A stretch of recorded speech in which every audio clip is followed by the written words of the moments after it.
Muy bien, estamos en Mañana en Vivo y continuamos con todos nuestros panelistas, nuestros invitados. Hoy estoy con la doctora abogada, con la abogada Mónica Patricia Pelayo, que nos va a hablar de un tema que tiene muchos mitos, saca mucho callo, que llama. Doctora, bienvenida. Hola, muy buenos días. Muchas gracias por invitarme nuevamente a este maravilloso programa. Muy bien, abogada, hay ese resquemor siempre con el tema de las pensiones. ¿Cómo se pensiona una persona en Colombia? Mira, en Colombia hay varias formas de pensionarse. Está la normal, que es la pensión de vejez, que es cuando cumple los requisitos de 1.300 semanas, 57 años en las mujeres, 62 en los hombres. Continuamos con la pensión de invalidez, que es cuando tienes una pérdida de capacidad de tu ejercicio profesional o laboral del 50% o más, entonces te dan una pensión por invalidez. Y también está la pensión de sobreviviente o la pensión sustitutiva.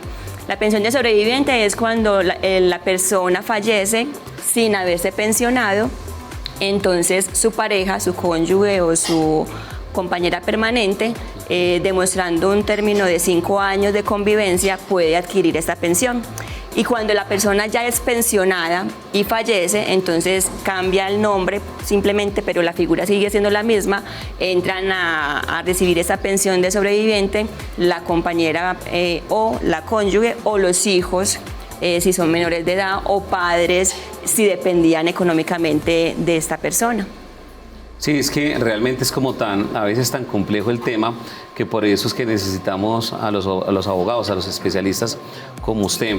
Hay otra pregunta muy frecuente que se hacen las personas y los televidentes, es que ¿cuál es la diferencia entre el fondo privado y el fondo público en las pensiones? Bueno, ese es un tema que ahorita está en pleno furor con la reforma pensional incluso, porque se dice pues que quieren sacar a los fondos privados de todo este proceso. Pero existe una gran diferencia y es la siguiente, David. Mira, cuando una persona, todo depende el número de semanas y si va a alcanzar pensionarse o no va a alcanzar a pensionarse.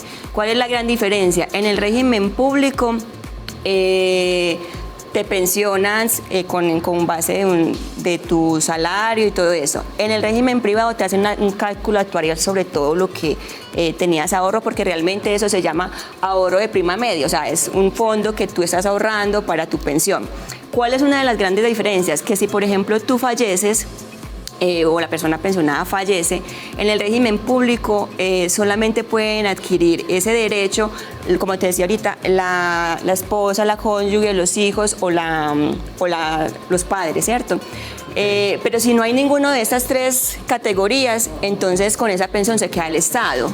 Mientras que en el régimen privado, si no existe ninguna de estas categorías para pensionarse, ni padres, ni hijos, ni esposo, entonces entran al derecho de sucesión. O sea, no se queda el Estado con ese dinero porque fue tu ahorro, fue todo eso. Entonces entran ya los otros rangos herenciales, que son hermanos, primos, bueno, todas esas líneas colaterales de afinidad y de derecho.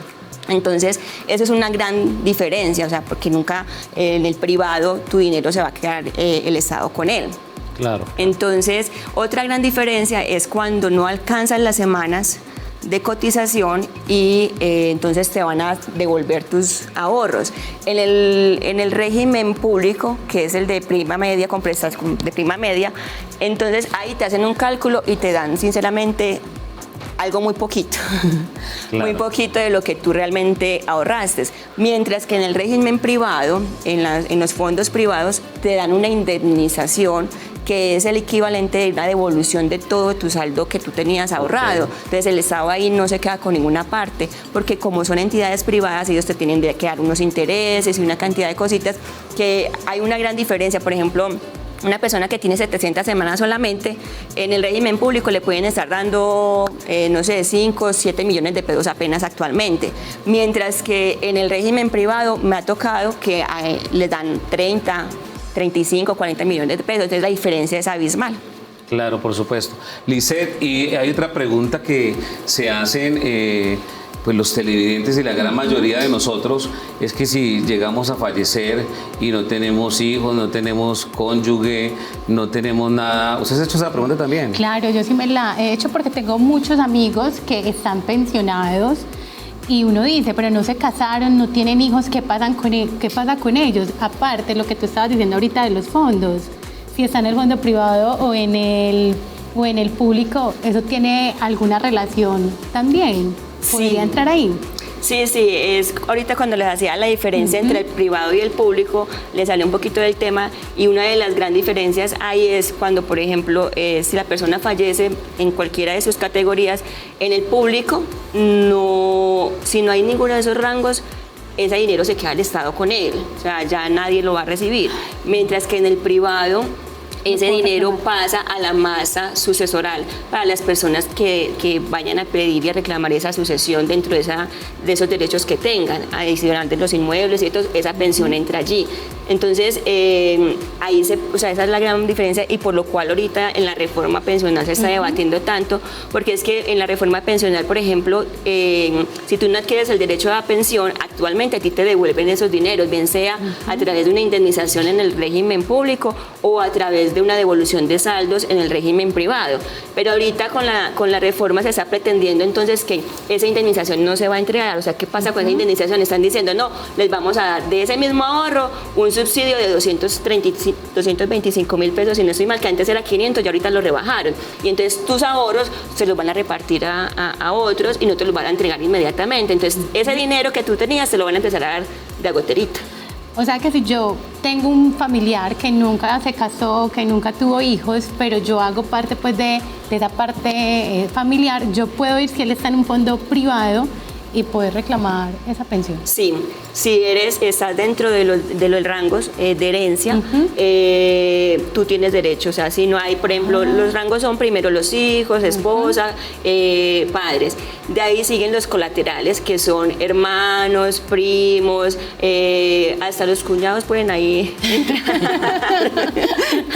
Ahí entran en el derecho de herencia. Entonces, eso se va por la sucesión. Tú abres una sucesión y reclamas ese derecho siempre y cuando esté en fondo privado. En privado, en lo público no. En lo público sí ya se queda el Estado con ello y ya uno no sabe qué hacen con esa plata. Sí.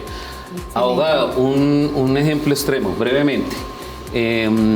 Ya estoy pensionado, no tengo esposa ni hijos, no hay nada, digámoslo así, ningún parentesco familiar, y quiero donar, digámoslo, esta pensión para que alguien la disfrute y el gobierno no se quede con ella, y el otro día voy, hago los papeleos. ¿Eso se hace efectivo al instante o no se puede?